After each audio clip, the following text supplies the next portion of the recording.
rehabilitated, and real entertaining. This is the Carl Jackson Podcast.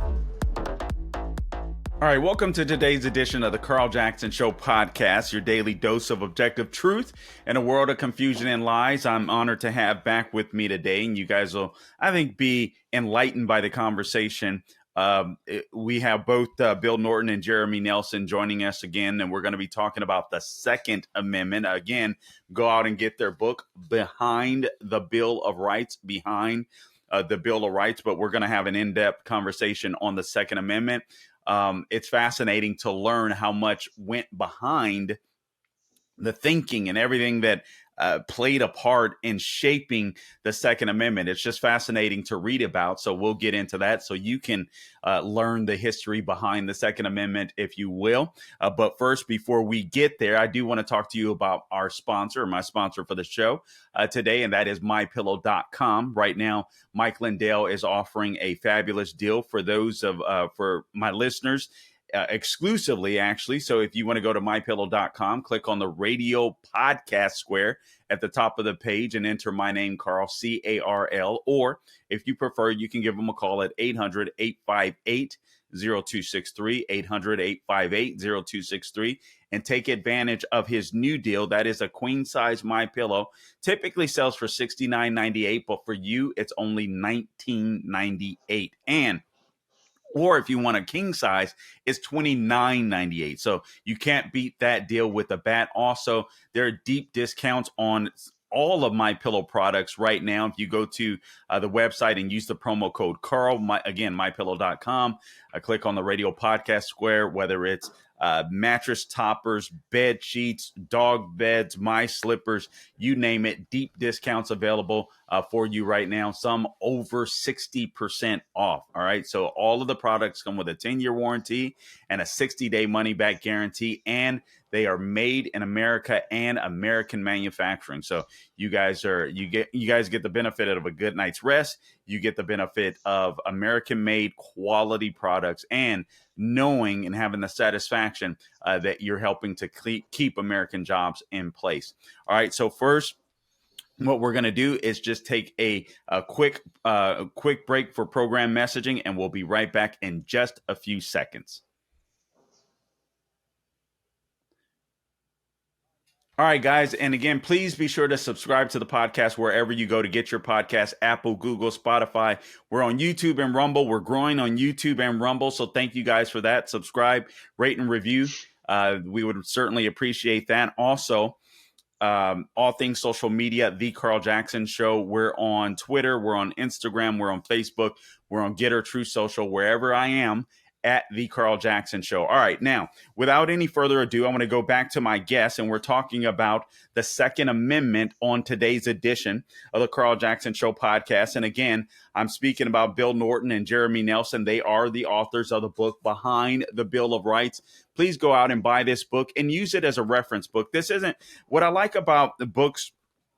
What I like about this book is that it's a reference book. It's not something that you're just going to read through and then never read again. This is a book that you're going to be able to go back to time and time again to reference over your lifetime. I always tell people to get a copy of the book, put it on your bookshelf. I don't trust the commies that are trying to destroy history or revise history right now that exists on the radical left. And honestly, I think the radical left is synonymous with the Democrat Party, in my opinion, at this point in time in history. So I prefer to have a written copy of a book. I know that it takes up space. I know it's not as convenient as a digital copy, so you don't have to worry about space except on your devices. But just me personally, I don't trust the left, so I'd like to have a physical copy, and I hope you'll go out and do the same. Buy the book Behind the Bill of Rights. All right, guys, without any further ado, welcome back to the podcast. First off, but let me just read the Second Amendment because it sounds so simple, but there's so much history behind it, and that's what we'll start to delve into. But I'm reading the Second Amendment, and it says a well-regulated militia being necessary to the security of a free state, the right of the people to keep and bear arms shall not be infringed. And we read that And a lot of people interpret that in different ways. It's pretty clear to me, but that's because I read, but to many it isn't. So I think here's where I want to start, because you guys started out, and let me find the page here. I want to find a specific quote. I can't believe I don't have this marked. Forgive me, guys. Let me find this just a second here. And it was by Elbridge Jerry. And I think it was the most clarifying quote regarding the Second Amendment that, frankly, I think I've ever read as I rustle through the pages. I don't know why I didn't have this already ready. That's 167, I believe. Okay. Carl. Yes, it is. Okay. All right. Here it is. And he says this, what, sir, is the use of a militia? It is to prevent the establishment of a standing army. That alone is so clarifying based upon the arguments that we're having today. He goes on to say, the bane of liberty, whenever governments mean to invade the rights and liberties of the people, they always attempt to destroy the militia in order to raise an army upon their ruins. The reason why I read that, guys, and I want to get your take on this before we go on to my next questions here. And you guys, do me a favor, just feel free to chime in wherever you feel the need to chime in. And that way, Bill, if you have something to say, Jeremy, if you want to add on, or if you have something to say, and vice versa, you guys just please feel free to do so as I go through some of these questions. But one of the big issues that we have today, what is the militia? And I will often hear left-wing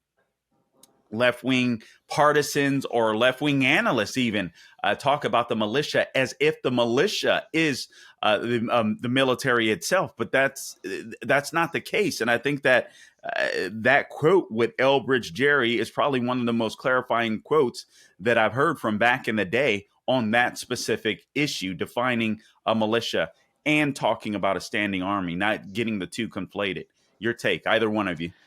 The militia, it's interesting because the militia, when the media talks about it, they actually get very confused because on one hand, they think, as it relates to the Second Amendment, that the militia is the National Guard, which it sort of is, but then at the same time, they criticize the militia because they also talk about these private military type groups that you might get.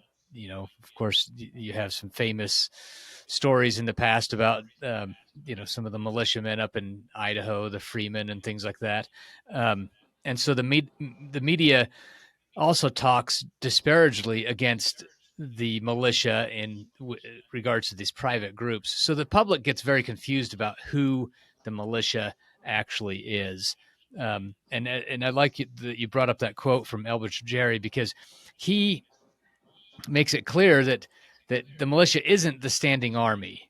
It's and that it's actually there to prevent a standing army. But instead, the militia is actually two groups of people or entities. One is the organized militia, and the other is the unorganized militia. So the organized militia is like the National Guard, and we have them and we train them so that they are prepared to be called up very quickly. But then there's the unorganized militia, which is the militia that is the rest of us. It literally is all of the people in the United States, and specifically in the United States Code. It's those from the age of 17 to 47. Is it 17 or 18, Jeremy? It's 17 to under 45, and this is males, and it's females that are in the National Guard. So females are not included in the militia unless they choose to sign up, and then they become part of the militia under the National Guard. Interesting. So the militia is not a standing army. The militia is also not these private organizations that might call themselves militia, and the media calls them militia. Just because they call themselves militia does not mean that they are militia. One thing that's required is when the militia is going to be used, it has to be called up by an official entity, an official governmental entity. And this even happened in the Revolutionary period. They didn't just like even when the militia was called up because they were marching on Lexington and Concord. That Massachusetts, a provisionary government of the people, gathered together and called up the militia, and that's exactly what Paul Revere's ride was all about and all that. But it was an official thing. It wasn't just the people rising up. There had to be an official entity that represented the people to call up the militia. And that's important because on the left and the right, both sides don't define the militia correctly. The left defines them as a bunch of radical private people who have taken matters in their own hand, and the right, quite frankly, defines them as that as well. And it's not about these private organizations. It does have to be a government entity that calls up and trains and regulates the militia. But that militia is made up of the majority of male citizens. And if I recall correctly, reading through the book, it was incumbent upon the individual states to make sure their quote unquote militia were up to par. Can you guys expound on that? So this was, and Carl, maybe I'll just jump back real quick and talk about what you opened with. The militia is to prevent a standing army, and this is kind of a theme throughout the whole Second Amendment that we're going to find. So super important. One of the let me find my place here. After the Constitution was ratified, all that stuff, I think it was in John Adams' administration. The Militia Acts required that the adjutant general from each state should create a report and send it to the governor of the state and to the president of the United States. And his job was to make sure that the militia in the militias in the given states were actually being trained according to the specifications in that Militia Act of I think it was 1792, I believe. And so that was there's some really interesting history behind this that I'd like to go into as we get farther into this discussion, because he really brings out some great points as far as what the militia really is for. Well, why don't you? Why? Let's go into some of it. Let's go into some of it now, Jeremy. I mean, I have obviously some absolutely. questions, but let's just. I mean, this is very important stuff. So just tell us some of the most important things that you think we need to know. You bet. Carl,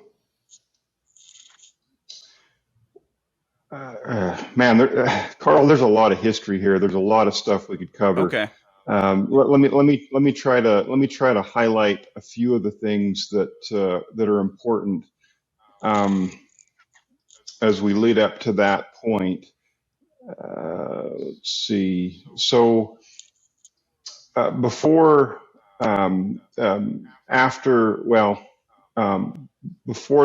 the Revolutionary War was getting started, the kind of the sequence of events was the Boston Tea Party. The king and Parliament got super mad over that, so they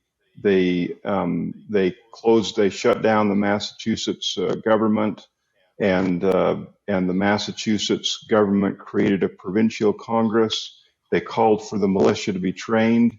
And this is a really important point because so many people talk about that first militia, the war against the British at Lexington and Concord that started the Revolutionary War. They talk about that as just a loose band of militiamen that just kind of decided to do their own thing and fight the British, and it just wasn't.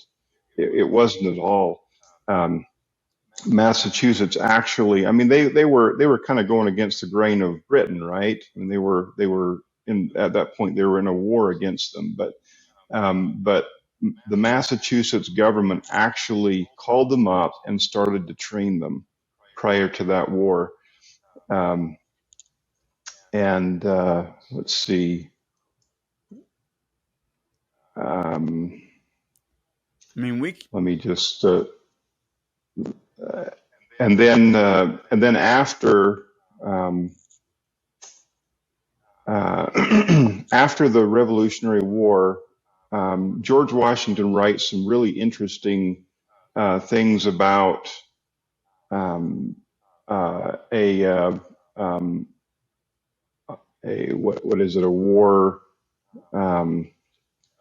peace establishment, and he talks about a regular standing force that should be there to kind of discourage people from coming upon them.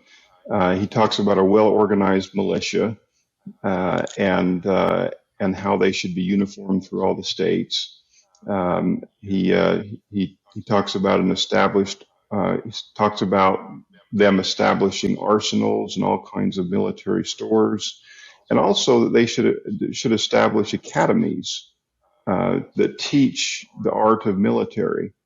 And so those are some of the thoughts that he had going into the Constitutional Convention, and he recognized that there needed to be some type of a standing army.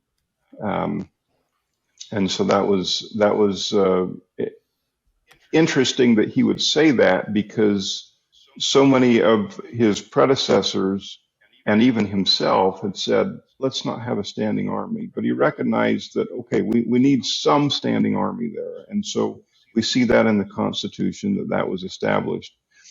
And then you have the militia acts that were passed shortly after Washington was first put in as the president. And then,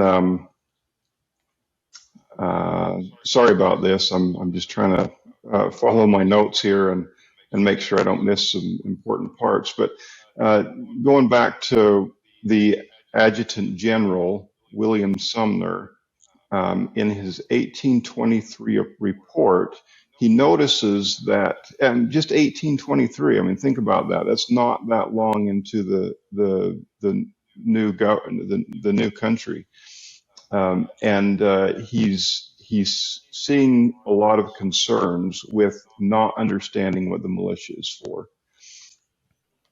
And so he talks about some of the objections that the people are having and that the states are having. And some of these are, why should we prepare for war in time of peace? Isn't that ungrateful? Right. He talks about training frequently occurs during the busy season. So, I mean, that's pretty common. We all have excuses like that. Well, I can't do it. It's the busy season. We got a lot going on. He said they said it introduces too much frolicking, and it takes the workers away from the business owners. So those were the objections.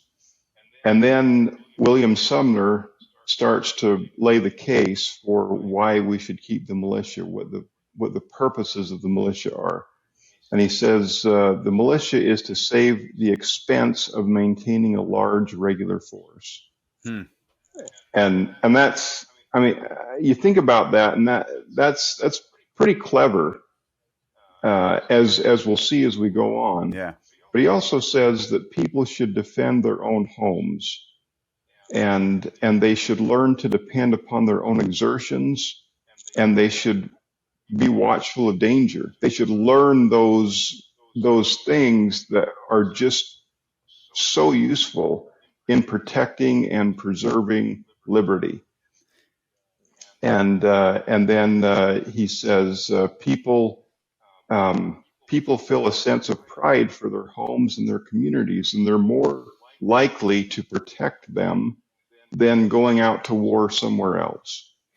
And so, and then he just kind of brings it home, um, emphasizing that the army and the militia are raised for different causes and are supported upon different principles. And I love this because it is so true and so important to understand that both contribute to the same in war, but in free governments, that kind of force should be maintained in peace, which is not dangerous to liberty. And that is the militia. That's what the militia was designed to do.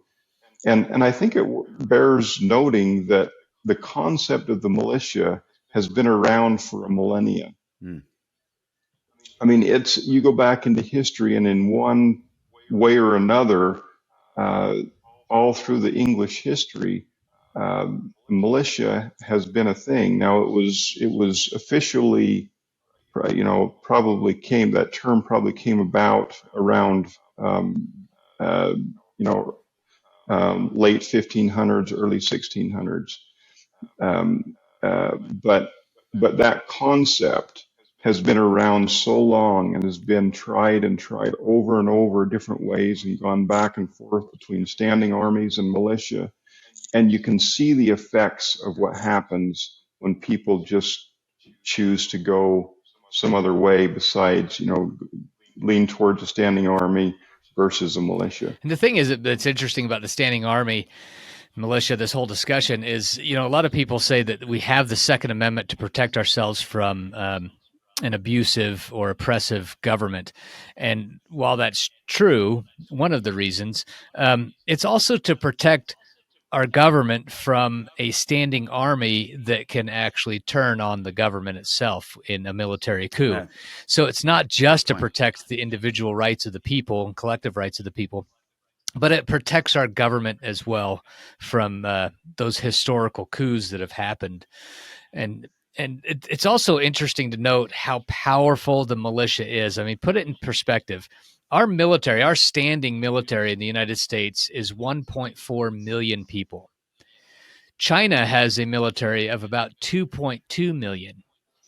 Well, if you look at the militia in the United States, just based on that 17 to under 45 years old, that is a potential army of 60 million people.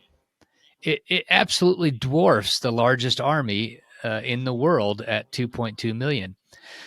So it's incredibly powerful, and it's a huge deterrent to those who would cause us harm, other nations, to have a 60 million strong militia in the United States. Man, this is that's such a fascinating point, and I wish. I mean, honestly, this is why you have to go out and get the book. They've done a great job. Bill Norton and Jeremy Nelson both just describing the history of this stuff. I mean, it's just fascinating to read about. Jeremy, I want to ask you. You mentioned because I read that term in here, I had never heard it before reading through the Second Amendment in your book, adjutant general. I mean, I'm sorry, it's a stupid question, I'm sure, but I don't know what that means. What is that? So he was the person essentially appointed to go and check, just check that the militia was being regulated well. Okay. So he would. It's kind of like you've got the commander in chief, who might be the president or the governor. So it's the guy that's kind of set over the army, but this guy is specifically over the militias in the states. That's his responsibility, and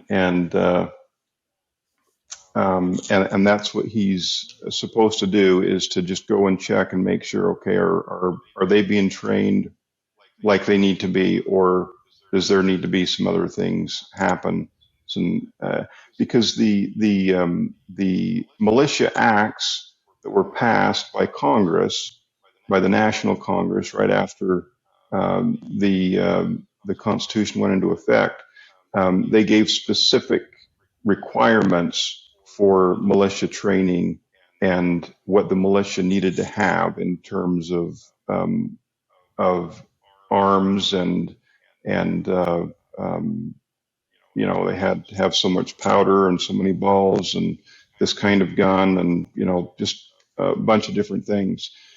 And so his job was just make sure they had that stuff and that they were competent in using it. Okay. Let me move on here. You guys talk about self-preservation and how it's the fundamental principle behind the Second Amendment. Speak to that, if you would, a little bit. I'm glad you brought that up, Carl, because that's one of the things that we wanted to tackle in this book is the fundamental underlying natural law principle for each of the 10 amendments. And this is one of the examples that I use all the time as the Second Amendment, because it's an argument that we have. The Second Amendment exists purely to protect ourselves from invaders, or Second Amendment exists purely to protect ourselves from an oppressive government or whatever. But really, when you go to the underlying fundamental principle, it's very simple. It's our fundamental right of self-preservation. So it's no different than our ability to go out and work so we can get money, so we can buy food, or even our right to grow a garden, to preserve our lives. Well, we also have the right to preserve our lives with force if necessary. If somebody comes upon us to take away our life, then we absolutely have the right to defend ourselves. In fact, I believe we have the duty to do it, not just the right, but because it's very clear that nature has given us this innate instinct to preserve our life. We have a duty to preserve that life. And then in the general principles section in the book, we cover property and the importance of property and what property really is and all that. And I'm glad you said that. I was just getting ready to it's go one there. of my most favorite topics, is this property thing. And there's an equation that we've developed that is life plus liberty equals property. So property is what we've done with our life and liberty. And so therefore it's inseparably connected to our life and liberty. And that's why if somebody is going to steal our property, in many states, used to be in all states, but a lot of states still have this, where you can defend your property with deadly force if necessary. Things like stand your ground, castle doctrine, all those things. And the reason why that came about is because the founders understood that when you use your life and your liberty to acquire something, if somebody steals that thing, then the life and liberty that you spent acquiring that thing, they're stealing that as well. So they're literally stealing the portion of your life and liberty that you used to obtain that property. And so that's why you could defend it. And that's why it's necessary to defend it. And so that's what the Second Amendment, the fundamental principle, is all about: defending self-preservation. And self-preservation goes beyond just your life. You can also defend your liberty, and you can also defend your property. And then from there, it's just now we can define, okay, well, what does that self-preservation look like? How far can we go with it and all that? But that's the fundamental principle. Yeah, I absolutely love that. When I read through that, it's funny. I remember years ago, I did a show on local radio, and I was talking about just the overtaxation. And I know it's not talking about.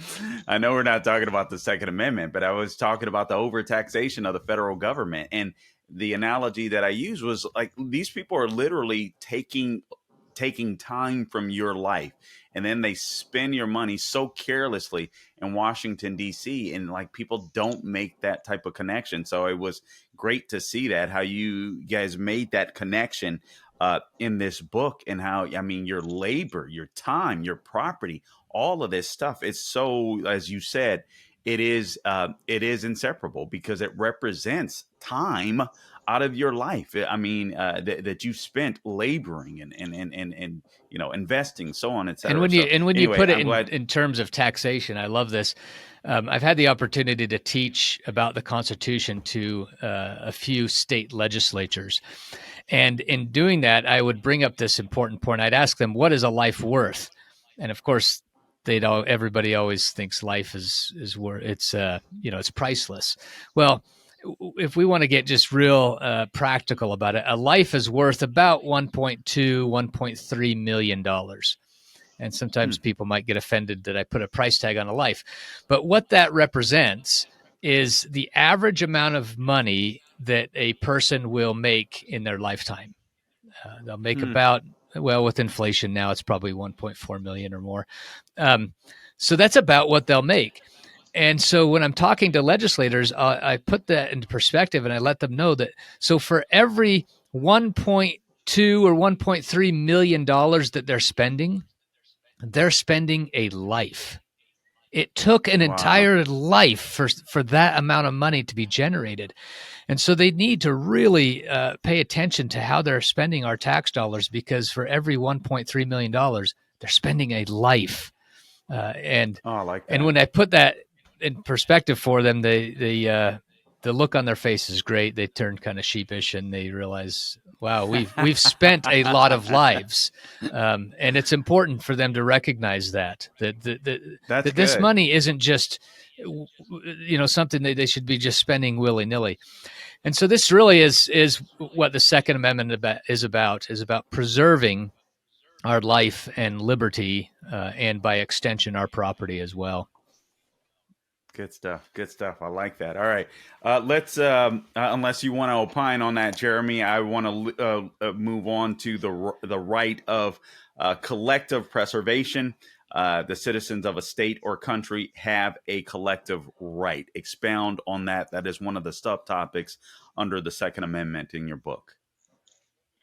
Yeah, and we'll get in more into that more in the Third Amendment as well. They're kind of tied together, those two, which is the Third Amendment is super interesting. Some great stuff that we've discovered there.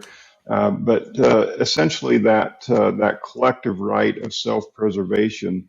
Think of it like this: would you say that it would be wise for our national government to not have an ability to protect itself against other countries? No, Would that be a wise no, that would thing? not be. And we our government is an extension of ourselves. So now let's back up to the individual. Why would it not be wise for us as an individual to protect ourselves?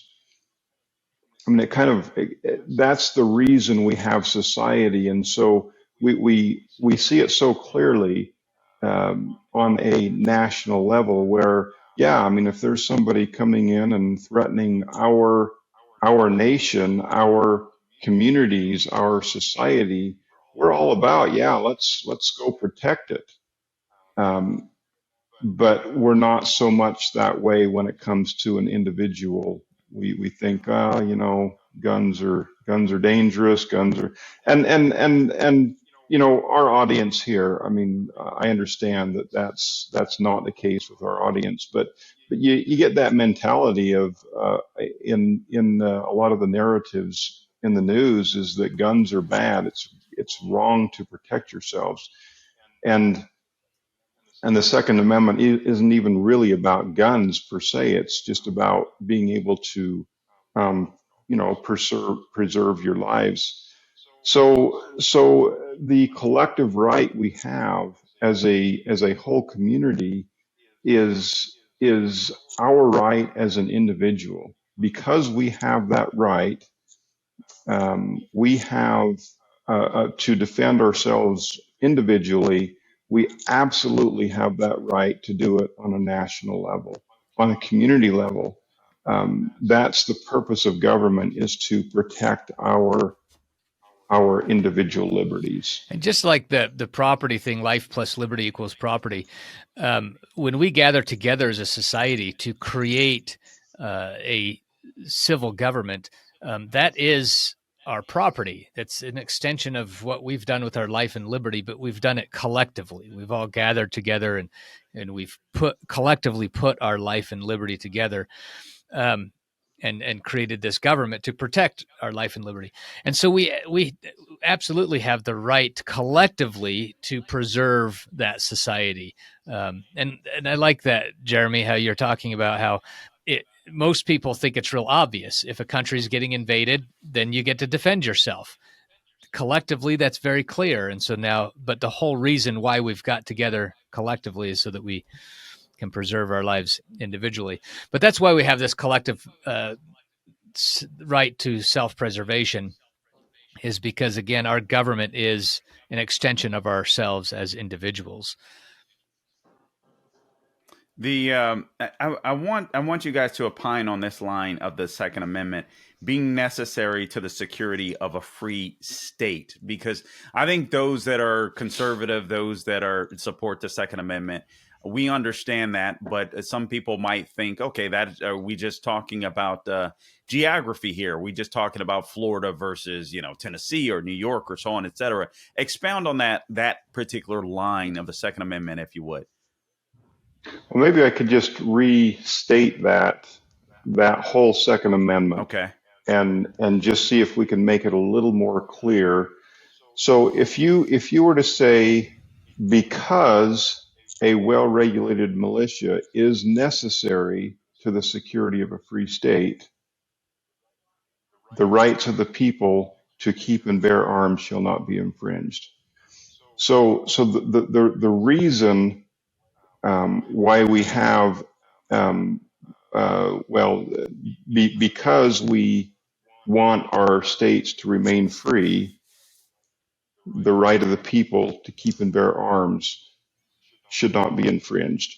I don't know if that quite gets down to the level that you want. When I think, Carl, I think you're asking specifically like what the definition of state is. Yeah, I would, and it does, Jeremy. But I'm thinking for the people that have not even thought about the concept of the Second Amendment and why it's so important, the people that might listen and all they hear on the news constantly, guns are bad, guns are bad, guns are bad. And so the issue of the state, hey, it's a states' right. Literally, I've heard this argument. I've had people message me states' rights, calling me a racist and stuff like that. It's insane. It's insane, some of the stuff that or some of the messages that I get. But specifically, states' rights, a state issue, as opposed to the state. Yeah, and that's where it's confusing, is because we call our separate states. Then when we hear the word states, that's the first thing that comes to mind. In my case, I think of Arizona, and because that's the state where I reside.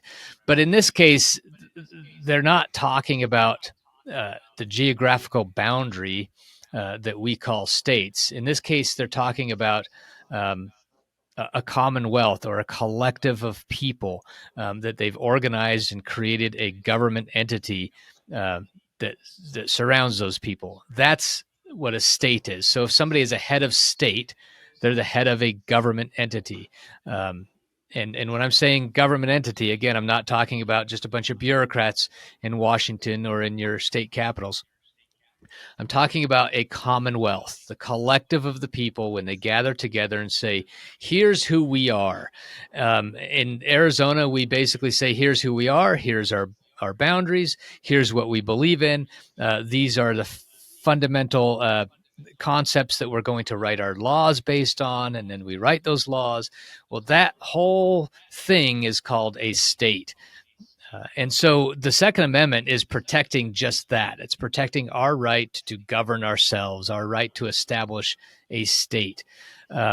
And I'm glad that you bring this up because that is confusing that we're using the same word state to define our geographical location versus just this a little bit more kind of abstract concept of just this commonwealth. And this now brings us to really what the main purpose of the Second Amendment is. And this initial comment is probably going to annoy the people on the right. But the Second Amendment was not written to specifically protect individual rights or the individual right to bear arms. The individual right to bear arms was such a common, self-evident truth among the founders because, like Jeremy said earlier, this militia or even the idea of the individual right to bear arms had been around for over a millennia. And so it was so ingrained into society, in English society, and therefore in colonial American society, that we absolutely had the right to bear arms, just to preserve ourselves when it came to going out and hunting, and then when it came to somebody wanting to invade us, we got to the right to bear arms. And it was very self-evident. And so the founders didn't necessarily think it was important to actually put in the Constitution that we have the individual right to bear arms, because that's, are you an idiot? Of course we do. It's common sense.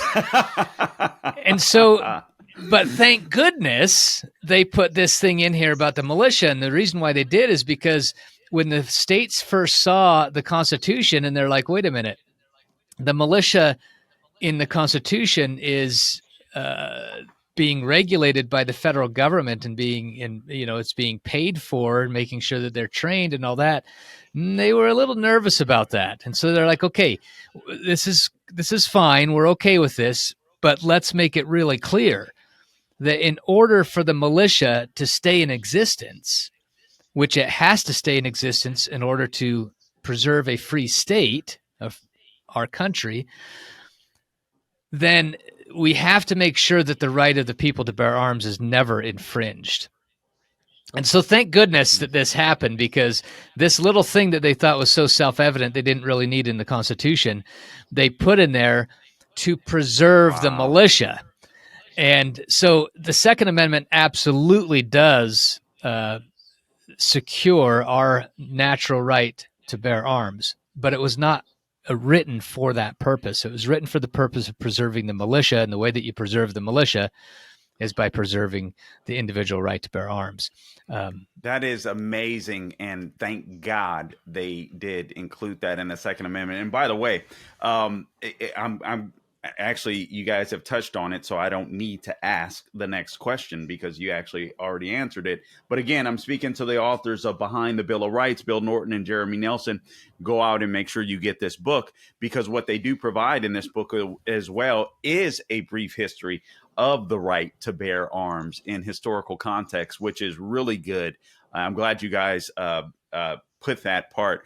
Honestly, when I read through this stuff, I'm like, good God Almighty, how much research did you guys have to do to write this book? I'm glad that we have people out there that are willing to put in the time and the effort to create information like this and to enlighten us. So I really appreciate you guys doing a lot of research did go into the book, but I'll tell you what our secret was, is we approached the book by first dealing with the fundamental natural right that was underlying each of the amendments. And so when you have this basic understanding of principles, because that's really what we were looking for, was principles, then it becomes self-evident. Those principles are self-evident. We understand them. They become very clear. And then we do all the research to really understand, okay, once we have this underlying principle, what did the founders do to establish the policy to protect that principle, or to perpetuate that principle, or to put that principle in action? And so while there was a tremendous amount of research, we didn't go into this book just wanting to find everything there was to find about the history of each amendment and all the Sure. little details about it. We went about it by basically saying, okay, here's the principle. Now let's see what the founders did with that principle. And so it was really a fun journey because we actually discovered some principles and some of these fundamental natural law concepts that we hadn't really considered before. And one of those in the Second Amendment is just that. It's okay, this it's really was about the militia and what the militia was and how the militia preserves our free state. And the best way to preserve the militia is to preserve the right to bear arms. It's absolutely fascinating. One of the things that you guys talk about in the book, how the Second Amendment is the most debated right of all, but you also go into pretty good detail and specificity when it comes to the 2008 case, District of Columbia versus Heller, and how that was the first Supreme Court case with an in-depth examination of our 2A rights. Why don't you guys talk to us about the significance of that case as it relates to the Second Amendment? Isn't that crazy? 2008. You'd think that the Supreme Court would have tackled this issue. Yes, but I don't know why I was surprised to read that, and I knew better, but just reading it, it's like, that is insane. Well, and the Supreme Court talks about that in their conclusion here of this case. They basically say, hey, this hasn't been addressed because up till now we've really left this issue up to the states to a large degree, but there had just gotten to be enough states and the federal government that was stepping in enough places that they were finally like, okay, we're getting our fingers in this a little bit too much. We need to finally have this in depth. And even though it was a very in depth ruling, they still didn't really cover everything there was to cover.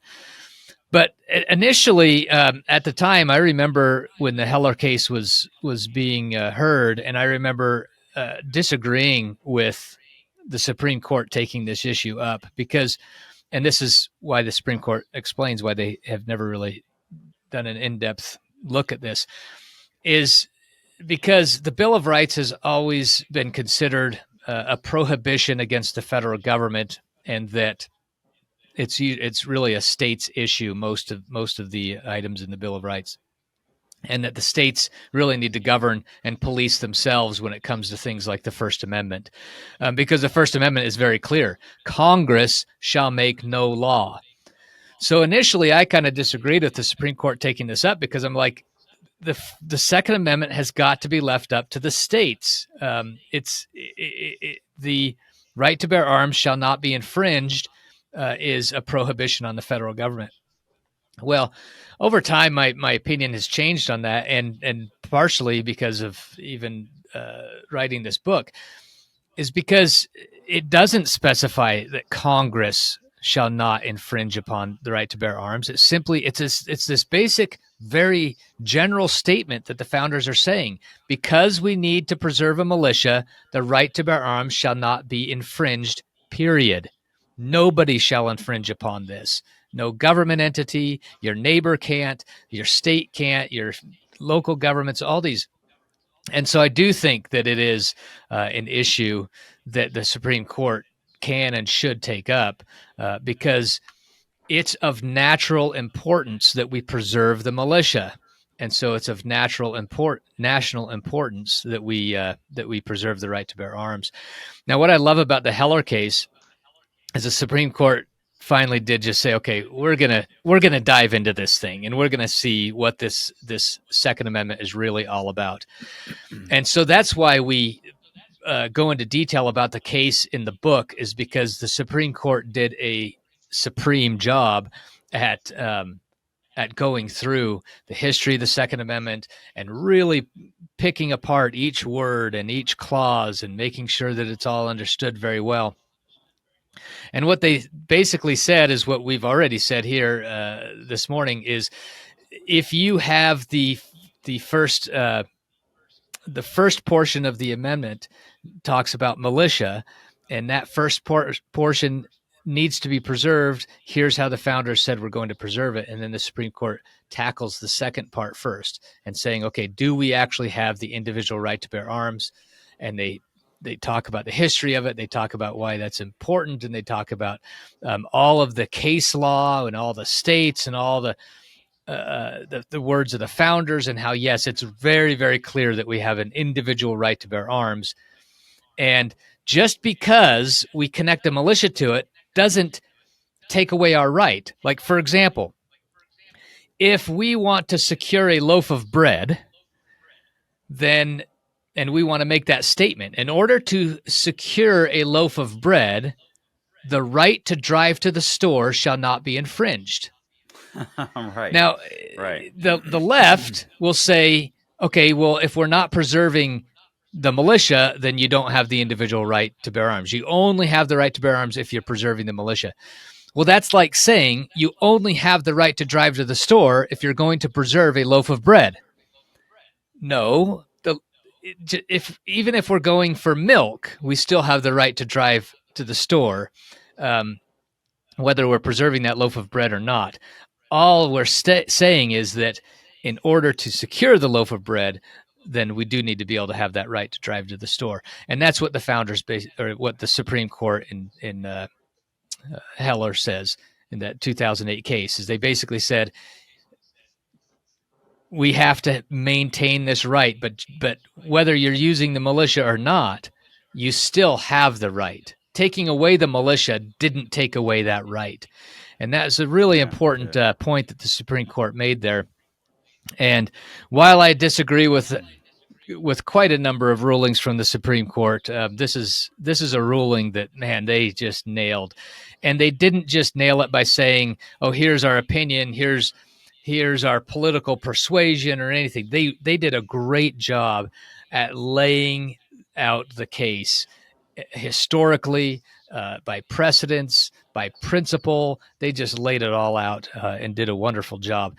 And so that's kind of why we just defaulted to the case, because we're like, man, these guys, they did it. So let's just really outline the case in the book. Cool.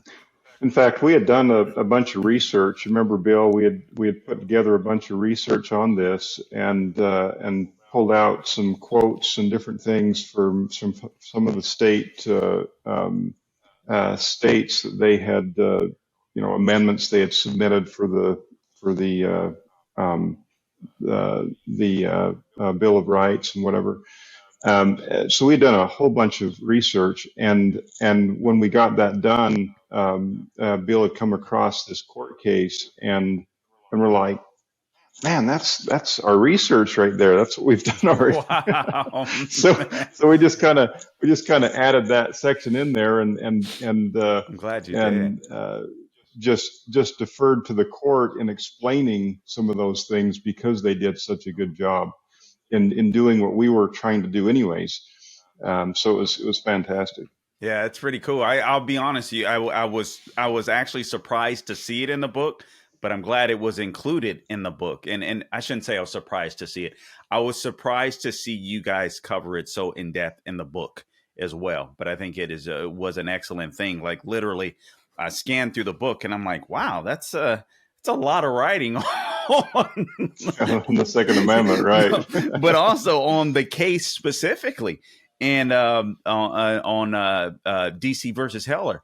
And but I'm glad you guys put that in there. So that is pretty cool. But there are other questions that I had, but I'll be honest with you guys, you've answered them all just in the conversation. Is the militia needed today, so on, etc. You guys answered that. I had more questions on the militia that you guys answered. Developing the Second Amendment.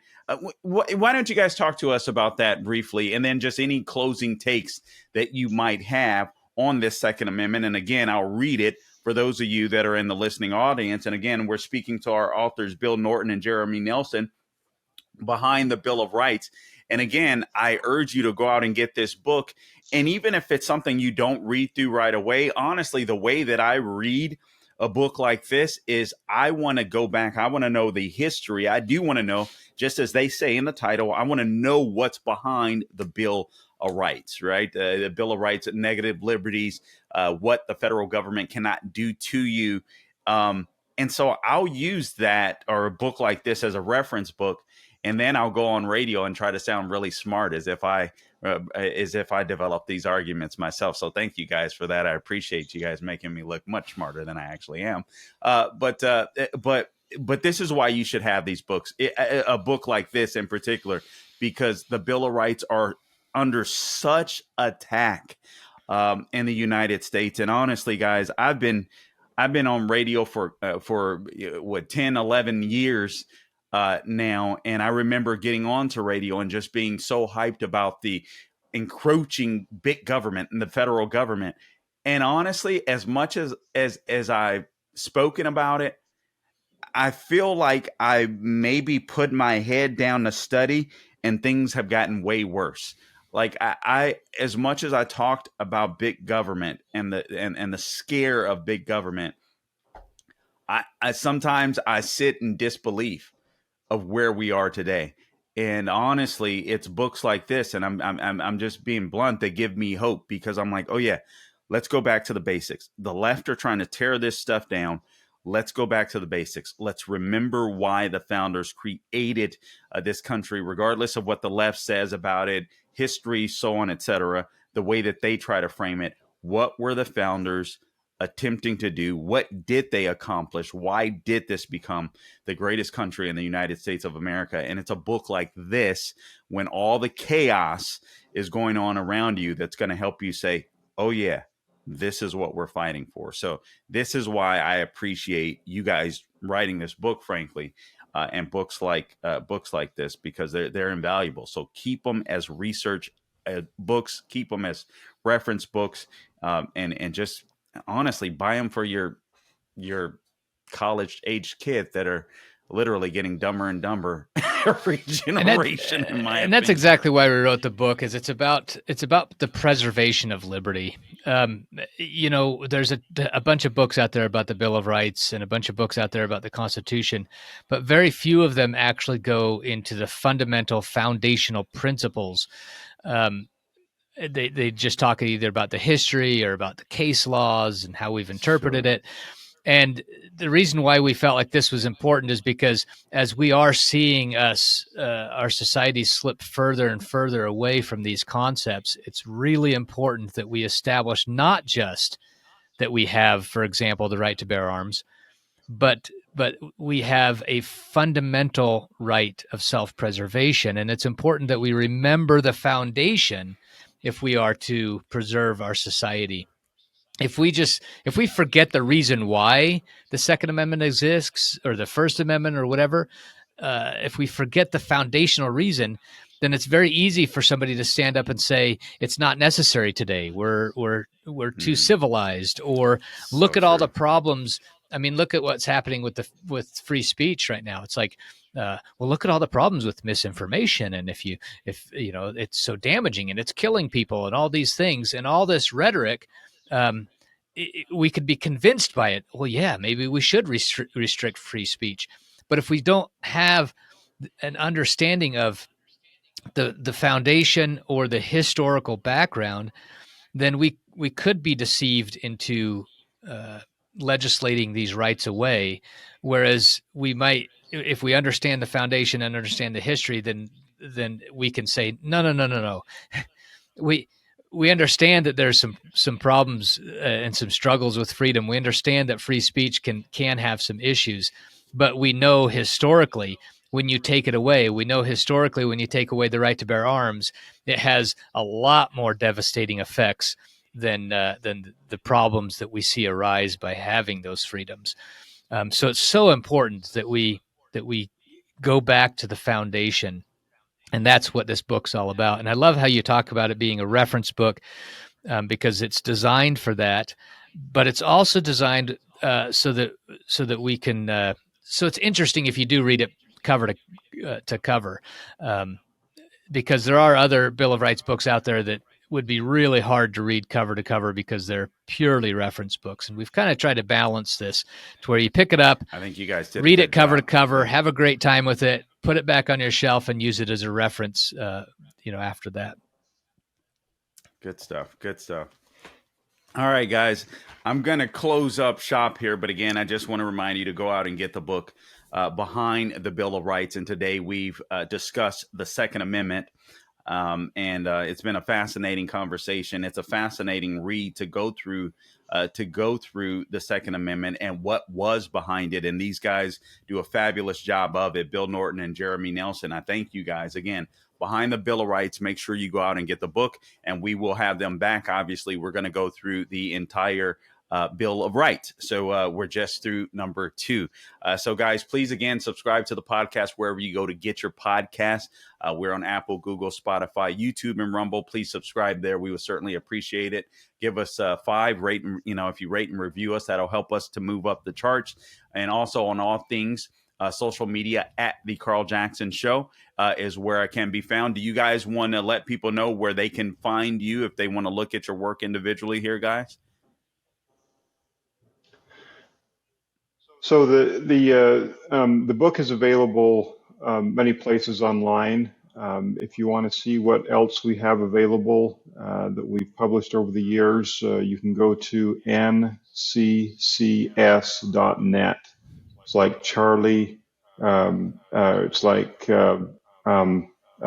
Nancy, Charlie, Sam.net. All right. nccs.net, and our other products are there. And I'm sure you guys are familiar with the 5,000-year leap. At the time, I believe I was researching for Glenn Beck when that was like a really big deal, and it's still an amazing book to go out and get, nccs.net. All right, guys, listen, I appreciate your time today, and I look forward to having you back next week. My schedule is crazy again, so we will figure out a day to get you guys back on, and then we'll go through the next amendment, the Third Amendment. Great. Thanks, Carl. All right. Thank you, guys. Thanks, Carl. All right. Appreciate it. Appreciate you guys. All right, guys. Again, subscribe to the podcast wherever you go to get your podcast. And until next time, do not grow weary doing good. God bless you.